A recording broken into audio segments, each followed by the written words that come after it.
আজকে নাম না জানা বিকালে নাস্তা বানালাম, খেতে কিন্তু ভালোই মজা হয়েছিল। হ্যালো এভরিওয়ান, আসসালামু আলাইকুম। প্রতিদিনের মতন সকাল থেকে ব্লগটা শুরু করে দিলাম। তো এই তো সকাল সকাল আমার মুরগিগুলোকে আমি খাবার দিয়ে দিলাম।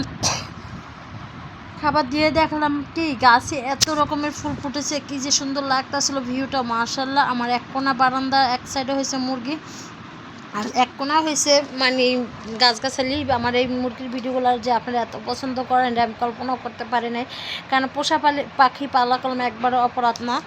তো যাই হোক, এদিকে হলো দুপুরের জন্য ডিম রান্না করবো। তো ডিমগুলো আজকে ভুন্না করবো। ভাববেন না যে মুরগির ডিম, মুরগি কিন্তু এখনও ডিম পারে না। হয়তো আল্লাহ রহমত, আল্লাহ যদি সুস্থ রাখে ভালো রাখে ডিম পারবে ইনশাআল্লাহ। 2-3 মাস যাবে আরও মনে হয়, জানি বলে এইগুলো 6 মাসে নাকি ডিম পারে, কিন্তু আমি জানি না যে কতদিনে ডিম পারে। তো যাই হোক, পালতে থাকি, শখের বিষয় পালা। আর এদিকে ডিম আজকে ভুনা করব। আজকে কি লেগে জানি আমার হঠাৎ ঝাল ঝাল করে ডিম ভুনা খাইতে ইচ্ছা করতেছিল, একটু ঝাল ঝাল করে ডিম ভুনাটা করে নিলাম। করতেছিলাম টমেটো দিয়ে পেঁয়াজটা একবার ভাজা ভাজা করে অল্প মশলা দিয়ে। আর এদিকে একটু ভর্তাও খাইতে মন চাইছে। তো আজকে হচ্ছে আলু ভর্তা আর হলো কাঁঠালে বিচি ভর্তাটা আমার কতদিন ধরে খাইতে ইচ্ছা করে, কিন্তু কাঁঠালে বিচি ছুলতে গেলে আমার হাতের পেতে ব্যথা লাগে, এর জন্য ভয়ে ছুলি না। আজকে হলো সিদ্ধ করে পরে হলো টেলে নিচ্ছি। আর এই জায়গায় যে ডিমটা ভুনা করে এখন ধনেপাতা দিয়ে দিলাম। দেখেন ডিমের কালারটা কত সুন্দর আসছে। যে কোনো ডিম হোক আর যাই হোক, খেতে কিন্তু ভালোই লাগে ভুনা তরকারিটা। আর এই যে আমার ডিম ভুনা কলম হয়ে গেছে গা।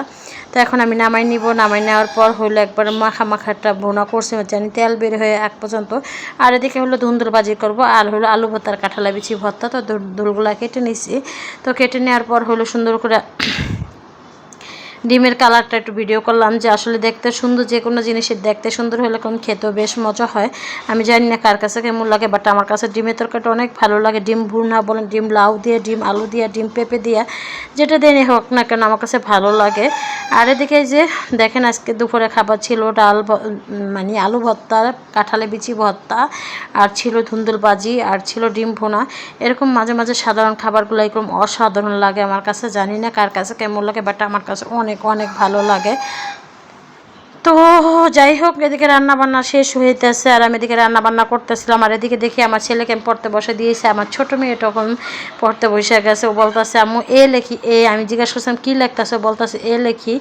আর আমি মাহাদি হাসানকে পড়তে বসে আমার দেখা যাচ্ছে যত কামে থাকো টাইম টু টাইম পড়ালেখাটা একটু টাইমে পড়তে বসে, যেহেতু আর বিকেল আবার মাদ্রাসা থাকে এই জন্য। কারণ রাত্রেবেলা পড়াইতে পারি না, রাত্রে আবার মাদ্রাসা দেখা যায় সন্ধ্যা থেকে রাত 9টা পর্যন্ত। পড়া এসে কিছু খাবার টাবার খেয়ে পরে হলো ঘুমায় যায়, এই জন্য হলো বিকালে পড়াই ফেলাই। আর ওদিকে হলো বাচ্চাদের একটু দই খেতে দিয়েছিলাম। তো দই আনছিল, দই খেতে দিয়েছিলাম। আর আমার ছেলে বলতেছে আম্মু বিকালে কিছু ভাইজা দাও।